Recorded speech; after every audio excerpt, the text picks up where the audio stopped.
Stellar decision from him.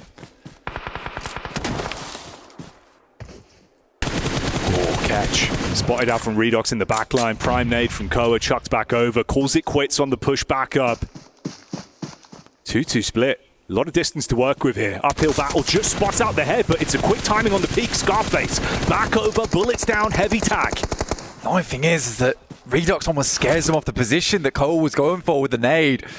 This nade's coming in quick though. Koa sends a nade down, does good damage over towards Ketch, and Scarface is yet to toss the nade just yet. Could air burst over towards him. Koa's taking a 1v1 and Ketch will win it out. Oh, the Tommy Titan unloads the magazine, shuts down the first. Redox with a big task ahead of him. Quick peek up over the rock face, battling back with the DBS, trying to keep them isolated. Give himself 1v1s. He's got the heal in. Quick peek back around, trying to see if he can bait them on the face. If they give him an opportunity, he could snatch it up close, but Scarface handles it, and they will snatch that one away. It's a dangerous proposition. Scarface will be letting some scars into the battleground there from long range. Give him a sight line, give him an opening, giving him an open field, that it's hard to deal with him. For the Falcons though, again, cannot give enough praise over towards Koa. He is just making some big movements. I really do think if Redox doesn't take those shots there, potentially that nade goes through. It's a little bit of a miscom, potentially. It might be a case he has it. The speed is slow. It's a slow rollout. This is certainly a slow setup here as well.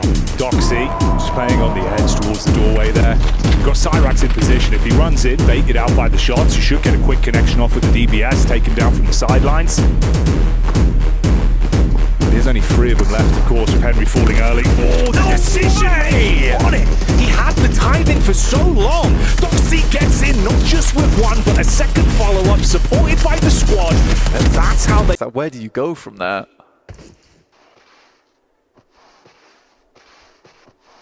I think your only option was to wrap west. Yeah. The Fireflux, it was awkward as well. The supplies were running so low, he had no shells left for that. So when he drops, couldn't fire out smoke to shroud himself. Both of them now go down. You're out of commission, leaves us with a final 3. Koa barely crawling into the zone, belly on the ground, looking for the angle towards Kino Trope. Oh, the timing! So exposed. He can take this shack though and play in it, and hope he gets a second. There's a player on his right though, and he does not know. Ragnar with the angle, nade over the backside, shots at the feet, so low on HP. 1 bullet and a dream is all that he'd need. The peek back up, oh. The knock on the Ragnar fragments power, but they've still got the manpower advantage on this one, and it's down to Falcons with just Koa. Peek over the top side, spots the head of Easy, shrouded with the smokes, but bullets coming in from 3 separate angles. This is a nightmare scenario, just has to guess the angles, we'll just send back. I mean, well played to Koa. Again, it seems like the player on that team that sort of has his head screwed on a little bit. I don't understand that push from Melf. I don't know why he'd want that position from Fireflux. Again, he just try and wrap on top of power. It's an interesting one, Jackie, but again, Falcons do get themselves a second place. I love that they push that position. A lot of times they just won't take those opportunities when they're right in front of them, and this time at least they picked up the leaflet. Yeah, they bit at it when it was provided. For it as well, as everyone starts to get cut out on that northern side. Now Balor walking up. This is a bold maneuver. Surprised he's even getting in here. Finds one off the back of it. Mafioso's down. Mormon still sending nades in. Mormon on the slow walk up. Pin pulled for the nade. Bounce round the corner. Squash gets flattened. Mormon makes the play. Potential for the follow-up as well. Close quarters combat. Carrillo trying to hold on for Alpha 7. Able to connect that back. Silence E-Arena, but now Novello knows that he can make his move. Gets up close with the DBS. Oh! Huge kill. That is a beautiful E-Limp to put them back into a position. He can get Squash back up. Wait a minute. Regnum Kaya still going strong with Loxy. Hitting these shots here. It might not be the end of the world after all. Carrillo has to send a nade over. It's not perfect, but now he's got to make the cross. Carrillo going for it. No way, Loxy. Taking opportunities where they're presented. Ragnar being able to play this one picture perfect with the opportunities that have been presented by other teams. Everyone's overlooked them. Sideline from No Fear, living up to his name as he pops up. Silences Loxy. There's the shot back over. And that's the way it goes. Horror played that game incredibly well. From the early rotate into the eastern side, to push out slightly further over towards Gamax, spotting all the commotion over towards Nongshim Red Force and cutting away at their opposition on the eastern edge. But shout out to Loxy. I did not think that Ragnar would survive that long. And you do want Loxy as your final player on that team when it comes to those clutch moments. Heads up calls. Reading it so well as well. Opportunities when everyone's attention was taken away from them. Like you said, subverting expectations. It was a brutal beginning for them, but they put it together. They pieced away some points at the very least. For Alpha 7. In front of them, you do not want to get flanked, and there is a potential, right? Yangon Galacticos can send a player down to where Wild is currently at. That would basically spell the ending of this fight. I do have to question how annoying Doc is going to be in this moment, though. I think Doc is a solo. I really think he's going to affect the fight once Yangon Galacticos as Regnum Karya start to collapse into each other. Silas is starting to make a move, and he is taking that advanced position, which is great, but Doc knows this, and Doc is going to be opposite of him. Yangon Galacticos moving in. SayCloud and Doc potentially about to square off. Silas opening the building. I don't think you want to step in there just yet. Doc now getting pressure put on him. Yangon Galacticos know he's there, know that this fight happened earlier, and they will take care of him. So no more annoyances from the side, but Yangon Galacticos have invested time, and the question is, what have Regnum Karya done with it? They've moved out to the north side, up and to that wall position.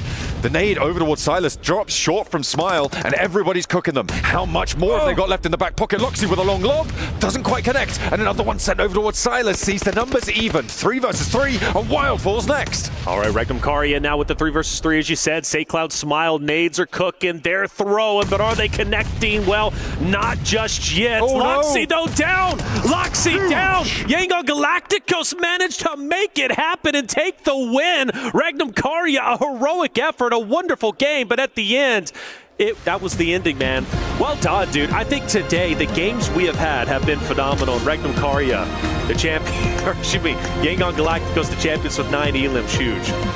A brilliant result for them in the end. And Yangon Galacticos, yeah, the team happy to see that one close it down. That position that Doc held in the end, okay, a little bit more aura farming coming through from Yangon Galacticos, hitting them with the boat dance. But you know what? In the end, it felt like Regnum Karya up the last remaining member in the corner of Squash and pops off. You know, seeing emotion from the players really pieces it all together. You can see how much that moment meant for Team Falcons. And well, for Falcons, they're very comfortable and happy where they currently are. For Alpha 7, they are not. This might be the opening fight. Alpha 7 needs to gain some confidence. It's all on Koa as well. I think it was Narvalo, if I'm not mistaken, who didn't have a weapon in this scenario. Okay, he's managed to find himself something. Revo with the pump action around the corner. A death dealer without the armor to assuage any of the damage. Kloa gets caught and immediately flushed as well. Carrillo with the nade and the Winchester in tow. Navallo with the UMP and the M4, so he's got the ordnance to be able to do it. A sneaky little dash out the sidelines, hops wide, and takes care of one, maybe turning on for a second. The rest of the team are there. Navallo hits a mad drop shot to keep the Falcons in this one. And he's going for the third. The third is right in front of him. That Squash catches the backpack, but doesn't connect the shots. Narvalo forced to reposition, pulling off a heroic effort. Now you got Redox, who's also pushing in to assist. This would be a tremendous collapse from the Alpha 7 roster, but Squash manages to drop Narvalo, but not in enough time. Redox hits the final shot. Revo will fall, and therefore Alpha 7 will be the first team eliminated. A massive drop here. You just got to push forward. You got R8 to your right. Now Haji now starting to get active. Getting a forward position onto Team Vision. Marcelo as well. Oh, Haji's down. Did Power just throw this game away? Oh, I don't know about that one. It is still a lot of pressure onto Vision. They will fall, but now it's a 2 versus 2. Inside the building, Power is going to start to lose pressure very, very quickly. Ragnar needs to find a way out. So does Easy. These walls have now turned into their prison. And the ankle is swept underneath the vehicle there. It's all up to Easy now in a 1 versus 2. All right, look at her turn things around, but the res can come through, and Al Haji being back on his feet could be crucial. All right, from Team Falcons, they continue to push forward. They take down Vision, and now they're looking to take the game in sensational fashion. Only 2 more players remain up ahead. Power able to recover just for the meantime. A true 2v2. Easy's moving out. He's taking damage. He's now up close and personal with the team of Power. Prestige, though, refusing to back down, hitting the shots needed as Power starts to collapse. And is it all right? Yes, it is, as they take a tremendous victory, taking it away from everyone. Power Esports had the center of the zone for so long, and as soon as the blue zone shifts them out of it, they crumble. That is a great result for R8 to pick up the pace here towards the end of their first day here in the survival stages. But there are still some other good results out of that match. You got Vision starting their journey, seemingly asleep for the first 4 matches. Match number 5, they open their eyes. You've also got to look over towards Team. Well, I mean, I'm even looking at Power with the second place.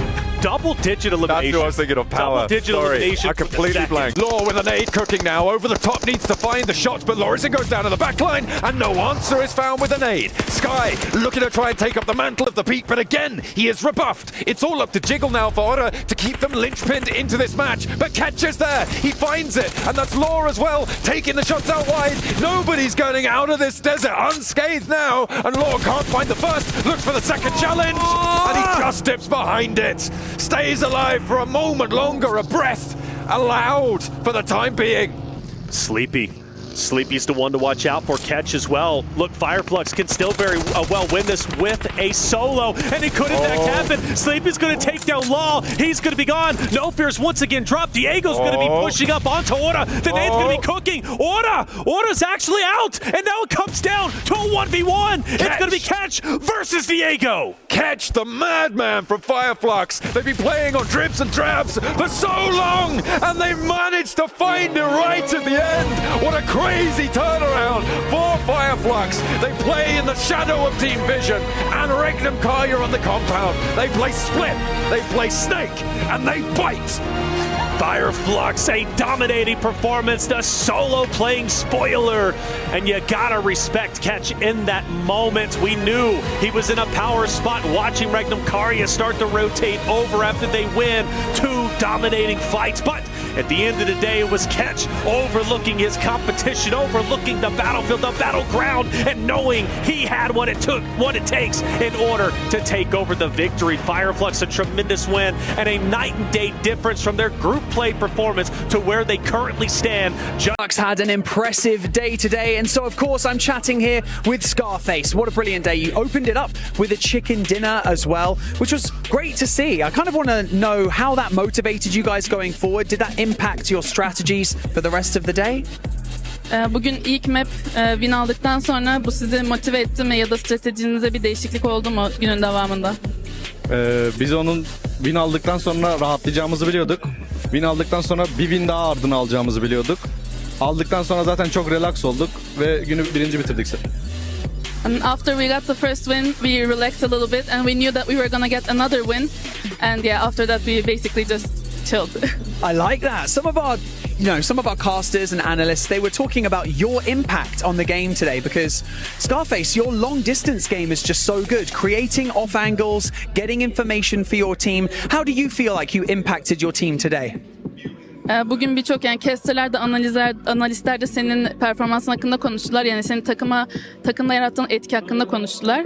Hem uzun mesafede çok iyisin hem takımın için info alma konusunda çok iyisin. Sen kendi performansını nasıl değerlendirirsin bugün için? Ben grup aşamasını biraz pasif oynuyordum. Koçum, menajerim, IGL'im, takım arkadaşlarım vesaire daha agresif olmamı söylediler. Ondan sonra gözüm açıldı zaten. Bugüne hazır bir şekilde geldim.